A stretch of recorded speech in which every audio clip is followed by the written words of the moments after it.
semua yang kita boleh katakan yang paling kanan itulah Sayyidina Abu Bakar. Ya. Baik. Seterusnya pelantikan sebagai khalifah. Bila Nabi wafat, antara perkara yang berlaku ketika itu adalah orang-orang Ansar telah memilih Sa'ad bin Ubadah untuk menjadi khalifah, ya, pemimpin. So dalam pembinaan sesebuah negara ni penting kena ada raja, kena ada pemimpin. Kalau tak boleh runtuh. Sebab siapa nak bagi arahan? Tiba-tiba musuh serang dan sebagainya. Jadi penting. Maka bila keadaan itu berlaku, ya, Abu Bakar, Umar dan Abu Ubaidah Al-Jarrah pergi ke Saqifah, Bani Sa'adah ketika itu. Kalau tengok dalam gambar ni, Saqifah tu dipelihara sampai hari ini. Jadi disebutkan ketika itu mereka berhujah. Ya, kenapa kepimpinan ini harus dipegang oleh orang Quraisy. Jadi Umar bagikan tiga sebab. Siapa orang yang ikut ketika Nabi berhijrah ke Mekah, ke Madinah. Lalu disebutkan lagi ada 3 poin. Siapa yang namanya disebutkan dalam Al-Quran.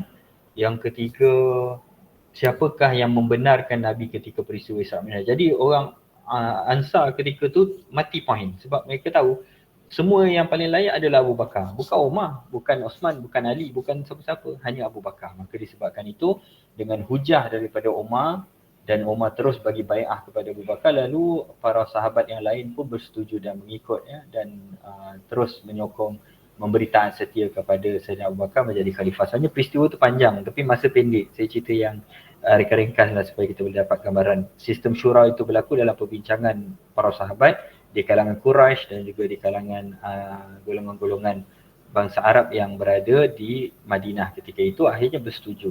Baik.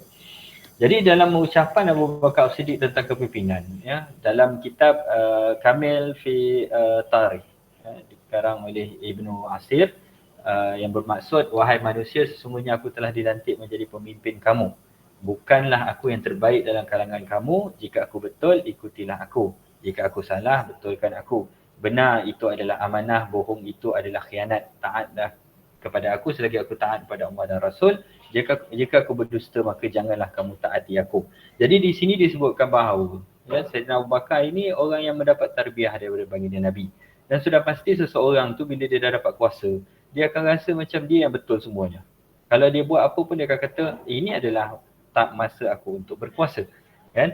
Jadi Abu Bakar bukan begitu. Abu Bakar kata, kalau aku betul ikut, kalau aku salah tegur dan betulkan. Dan yang benar itu amanah, yang bohong itu adalah khianat. Jadi ini antara yang kita boleh lihat daripada ucapan Abu Bakar. Baik, apa cabaran yang berlaku ketika Sayyidina Abu Bakar itu menjadi khalifah? Ada dua cabaran. Yang pertama, munculnya Nabi palsu. Yang keduanya, bila Nabi palsu ni buat fatwa pelik-pelik, fatwa sesat dia, menyebabkan suku-suku Arab yang berada, sebab negara Islam dah mula luas, ya, ketika itu, maka golongan ataupun suku-suku Arab yang jauh daripada Madinah ini, mereka termakan dengan hasutan dan propaganda daripada Nabi palsu.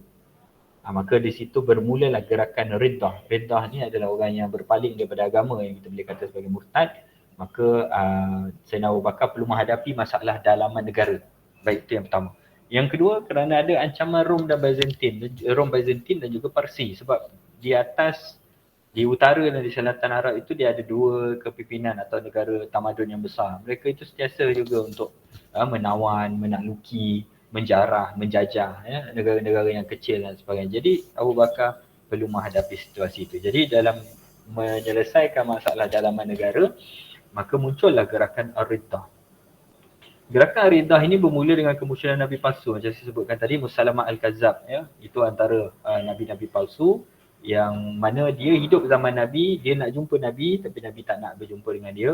Dan kerana Nabi telah mengetahui akan keadaan seperti itu, dan irhas, kalau kita tengok dalam perkara gaib yang berlaku dalam dunia ni kan, ada mukjizat, ada maunah, ada apa lagi tu, ada karamah, ada sihir, ada apa dan sebagainya. Jadi irhas ni iaitu sesuatu yang membalikkan mukjizat itu kepada sesuatu yang tidak baik. Contohnya Nabi, bila Nabi ludah pada satu telaga, telaga tu sangat sedap airnya.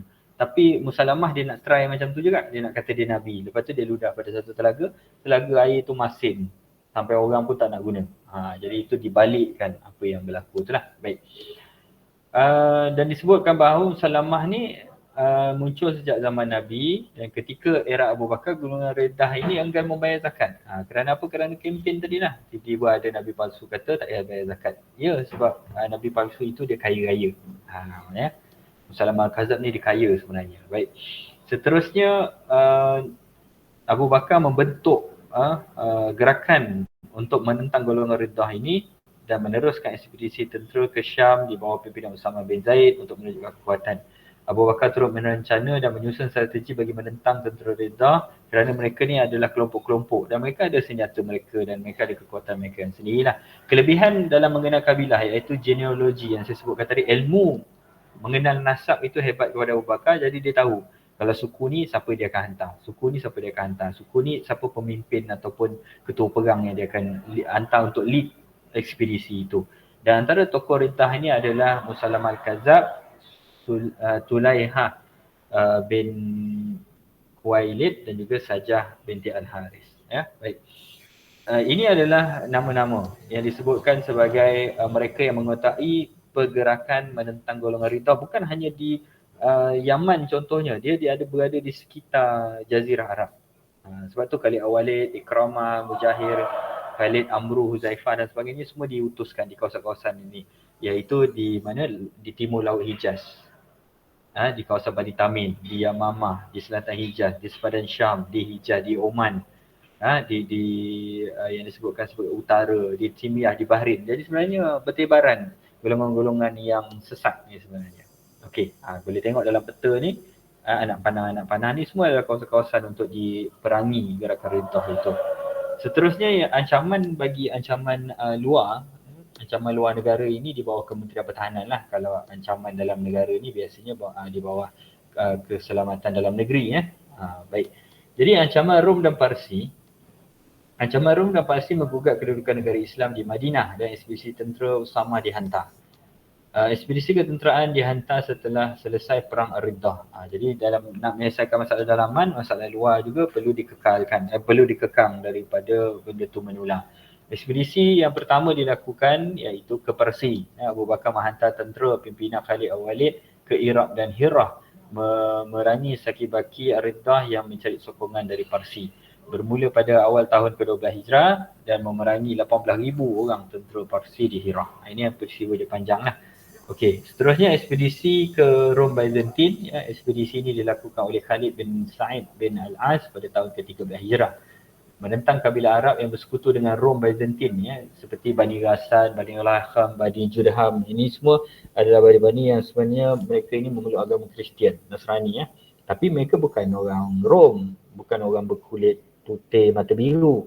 Mereka ni orang Arab tapi mereka beragama Kristian. Tentera Khalid diserang oleh tentera Byzantine pimpinan Petrus Sipahan pada ketika itu, dan tentera lain dihantar untuk memberikan bantuan. Lalu disebutlah ketika itu Perang Ajnadain. Apa maksud Perang Ajnadain ini? Iaitu beberapa ketumbukan tentera Islam itu datang berkumpul menjadi satu batalion yang besar.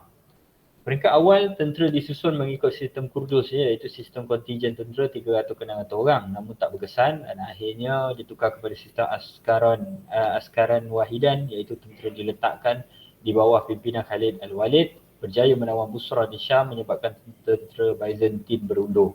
Sebab kita kena faham tadi Khalid Al-Walid dia pergi ke Parsi. Khalid bin Sa'id ni dia dekat Rom ataupun dia dekat Syam. Jadi bila macam tu Khalid Al-Walid selesaikan isu di Parsi, mereka bergerak. Lalu mereka menjadilah ketumbukan tentera yang besar. Kesimpulannya, Abu Bakar As-Siddiq merupakan sahabat karib Nabi yang tergolong daripada 10 orang yang dijamin syurga. Beliau dilantik sebagai khalifah dalam peristiwa Saqifah Bani Sa'adah secara sistem syura.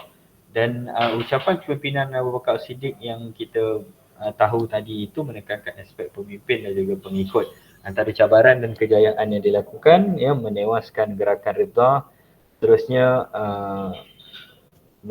kita boleh kata macam mendepani dan menangkis ancaman Rom dan Parsi.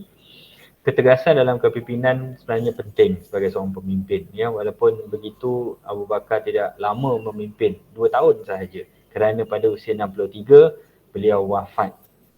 Pada hari yang sama, pada tarikh yang sama, bulan je lain. Tetapi usianya 63 tahun lalu dimakamkan di sebelah makam baginda Nabi SAW. Jadi antara pembaharuan yang dilakukan, islah yang dibuat oleh Abu Bakar juga adalah usaha mengumpulkan Al-Quran. Jadi ini adalah makam Sayyidina Abu Bakar di sebelah kiri ni. Sebelah kanan ni yang ada di Hagia Sophia di Turki, Istanbul. Okey, selesai kuliah kita yang keempat. Okey, masih boleh bersama dengan saya lagi? Boleh.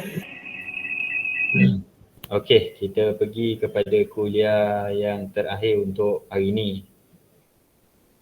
Mana? Okey.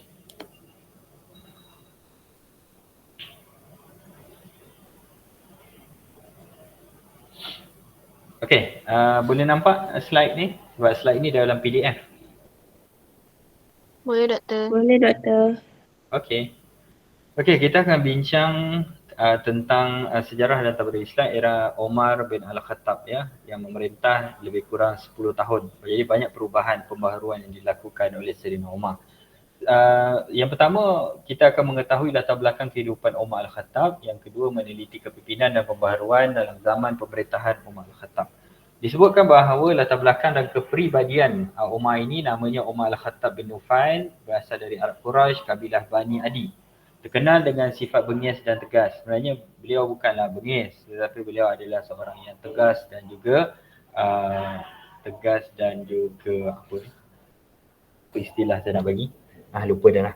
Jadi pada awal sebelum memeluk Islam, beliau antara yang kuat menentang Islam semasa era jahiliah. Memeluk Islam selepas 5 tahun kenabian. Dan surah apa yang dibaca oleh adiknya itu surah Toha Toha rasanya. Lupa saya, tapi surah itu melembutkan hati Omar yang memang keras betul hati dia ketika itu. Kerana apa? Kerana sebelumnya Nabi pernah berdoa angkatlah martabat Islam dengan salah seorang daripada dua Omar. Dan individu yang dimasukkan itu adalah Abu Jahal ataupun Omar Al-Khattab. Jadi Allah makbulkan doa Nabi itu dengan Islamnya Omar Al-Khattab. Jadi Sayyidina Omar ini dia adalah seorang yang bijak. Dia ni adalah orang yang boleh membaca, menulis, mengetahui. Dia ni daripada keluarga yang terhormat. Dia datang daripada keluarga yang kita boleh katakan T20 lah. Itu Sayyidina Omar. Dalam masa itu juga beliau adalah seorang pahlawan yang hebat kerana ketinggian beliau itu mencecah 2 meter tinggi Sayyidina Omar ni. Dalam keadaan ketika mana dia telah pun mendengar secebis bacaan Al-Quran, melihat cebisan ayat Al-Quran yang tulis, mendengar adiknya membaca Al-Quran itu, dia terus datang kepada dia nak pergi kepada Nabi dan Sayyidina Hamzah tahan. Sayyidina Hamzah kata, kalau engkau datang untuk bunuh Muhammad, engkau akan dibunuh dengan pedang kau sendiri. Sayyidina Hamzah bagi tahu macam itulah. Jadi maksudnya orang yang mati kena bunuh dengan senjata sendiri itu malulah maksud dia. Kan senjata makan tuan namanya. Jadi ketika itu Omar kata kepada Hamzah, bukan, aku ingin bertemu dengan Muhammad dan aku ingin untuk bersaksi akan keesaan Allah dan juga akan kenabiannya. Jadi gembira Omar kerana gembiralah Hamzah kerana adanya seorang lagi pahlawan hebat generasi di bawah. Sebab ketika itu Hamzah umur dia 50-an, Omar umur dia 30-an. Jadi mestilah perlukan pemimpin-pemimpin yang hebat yang boleh mendukung kepada Islam itu.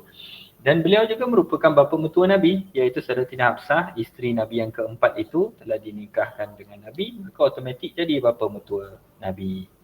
Baik. Pelantikan sebagai khalifah. Bila mana kematian Abu Bakar As-Siddiq itu telah pun tiba, beliau sempat mencalonkan Umar sebagai pengganti. Baik. Apa maksud mencalonkan? Mencalonkan ini dipanggil sebagai wasiat. Tadi kita bincang tentang syura. Pemilihan pemimpin itu dengan syura, betul? Itu zaman khalifah Abu Bakar. Tapi di zaman khalifah Umar sempat calonkan. Bila sahabat tanya, ada tak siapa-siapa yang dicadangkan?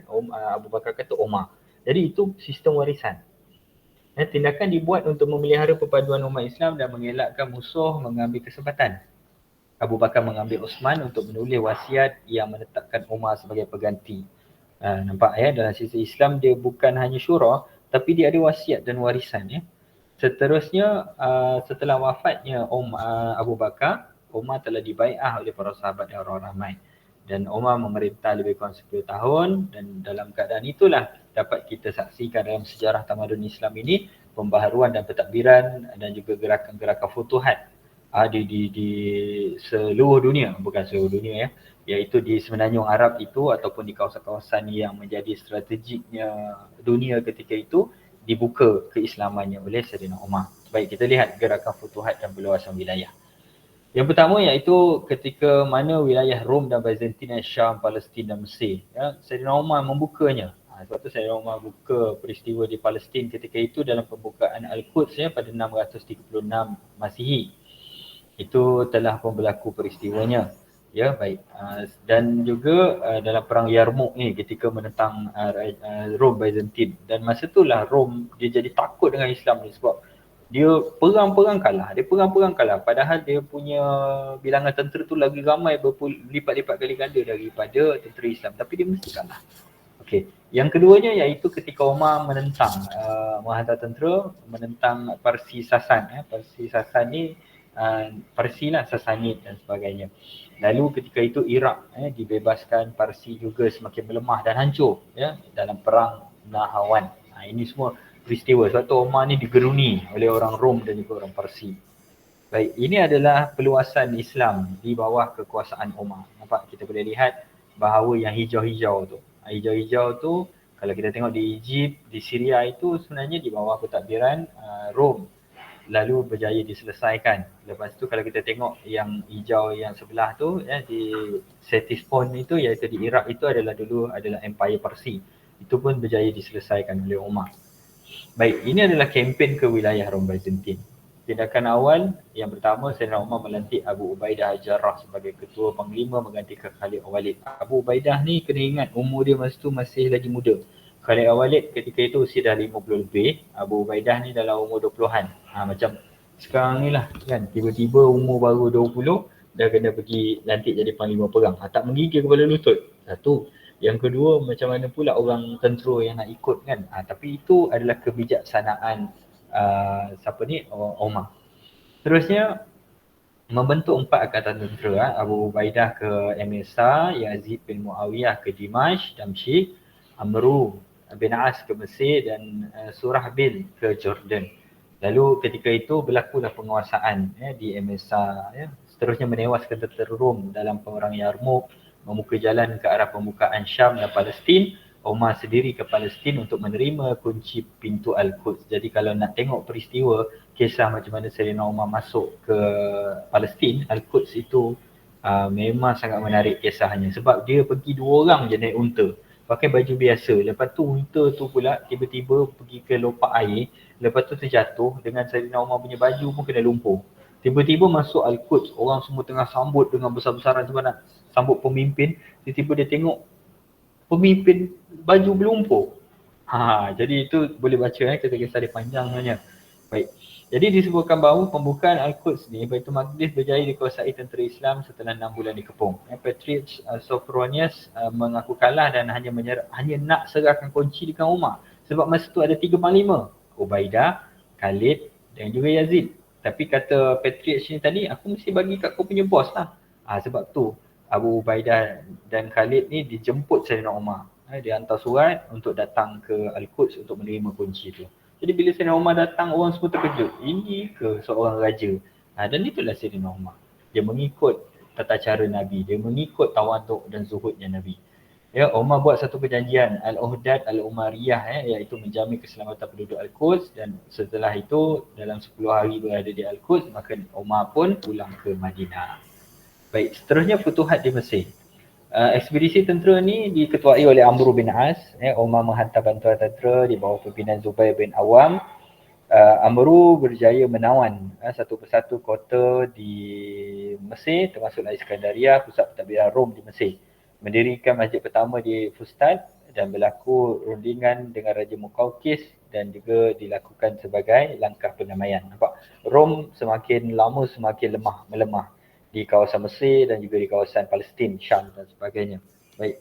Seterusnya kempen wilayah ke Parsi Sasanid. Ini adalah Empire Parsi. Sa'ad bin Abi Waqqas dilantik sebagai ketua panglima dalam kempen ketenteraan ke wilayah Parsi. tentera Islam menewaskan Angkatan Parsi dalam perang Qadisiyah ya pada tahun 636, berjaya menawan sebahagian besar wilayah Iraq, dan kemenangan tentera Islam dalam perang Nahawan itu menyebabkan Parsi runtuh jatuh. Jadi masyarakat Parsi masih lagi diberikan hak untuk memiliki dan mengerjakan tanah, dan pastinya mereka perlu memeluk Islam. Baik. Itu adalah berkaitan futuhat. Ya, kehebatan dan kejayaan dilakukan oleh Saidina Umar. Kita lihat pula dari sudut pembaharuan dalam pentadbiran. Macam mana, apa governance yang dilakukan oleh Saidina Umar. Antaranya adalah penubuhan Dewan Arjun. Dewan Arjun ni saya boleh bagi Jabatan Pertahanan. Hari ini mudah saja, Kementerian Pertahanan. Saidina Umar dah buat awal dah. Seterusnya penggunaan Amirul Mukminin. Ianya bermula di zaman Saidina Umar, Amirul Mukminin. Yang kedua, wujudnya pentadbiran wilayah. Ya, adanya wazir-wazir. Kalau kita kata wazir ni macam menteri-menteri besar ya, ataupun gubernur-gubernur. Seterusnya membina badan tentera. Badan tentera dekat Malaysia ni kat mana? Porikson. Ya, jadi samalah juga membina badan-badan tentera di Fustat, di Dimash dan Kufah, sebab itu tempat-tempat strategik yang dalam nak menghadapi musuh ni tadi, ya, ancaman-ancaman luar, kita dah kena ada standby badan-badan tentera tu. Seterusnya memperkenalkan takwim hijrah. Takwim hijrah ni penting kerana apa? Kerana empire Islam itu telah pun hebat. Jadi bila taman Rom dia ada dia punya kalender Masihi. China dia ada kalender China. Ya, jadi India ada kalender India ada macam-macam. Jadi Islam sebagai satu tamadun yang hebat, Saidina Umar dah melihat kepada kita perlu ada tarikh kita sendiri. Kita perlu ada tahun kita sendiri. Maka dikenali sebagai tahun Hijri. Kisah dia panjang. Ya, tapi boleh check lah macam mana boleh berlaku tahun ataupun takwim hijrah tadi. Seterusnya membina sistem pengairan untuk pertanian, meneruskan usaha pengumpulan Al-Quran yang dilakukan oleh Saidina Abu Bakar, menubuhkan Baitul Mal. Baitul Mal ni kita boleh kata hari ini macam Kementerian Kewangan lah, kan, yang mengumpulkan perbendaharaan negara. Baik, kesimpulannya Saidina Umar merupakan seorang yang tegas dan tawaduk. Tegas ni dalam kepimpinannya, tawaduk ini mengikut cara Nabi. Ya, kepimpinannya menyaksikan beberapa pembaharuan dalam pentadbiran, gerakan futuhat ke wilayah Rom dan Byzantine Parsi, dan berjaya menguasai Palestin. Selesai. Wallahu a'lam. Itu adalah beberapa kuliah yang kita bincangkan pada hari ini untuk kita cover untuk kita cover 3 kuliah sekali. Okey? Macam mana? Masih bersama? Pukul 11. Okeylah. Okey, boleh ya untuk 3 kuliah tu? Boleh, Doktor. Okey, sebabkan boleh, jadi saya pun nak minta izin untuk kita habis awal lah. Boleh kan? Boleh. Boleh, insyaAllah. Okey, setakat tu insyaAllah kita jumpa minggu depan. So jangan lupa baca slide dan nanti nota-nota tambahan di UKM Folio akan dibuka oleh Ustazah Malina. So kena baca semua sebab soalan-soalan kuis nanti berkisar kepada kuliah-kuliah kita ya. Jadi setakat itu, kalau ada apa-apa persoalan boleh datang jumpa saya dekat bilik ataupun boleh WhatsApp ke ataupun Telegram dan sebagainya. Ya, tak sempat untuk saya jawab dekat sini. So yang baik semua daripada Allah SWT, yang buruk daripada kelemahan saya sudahi dengan wabillahi taufiq hidayah. Assalamualaikum warahmatullahi wabarakatuh. Waalaikumsalam. Terima kasih, Doktor. Terima kasih, Doktor. Terima kasih, Doktor. Terima kasih, Doktor.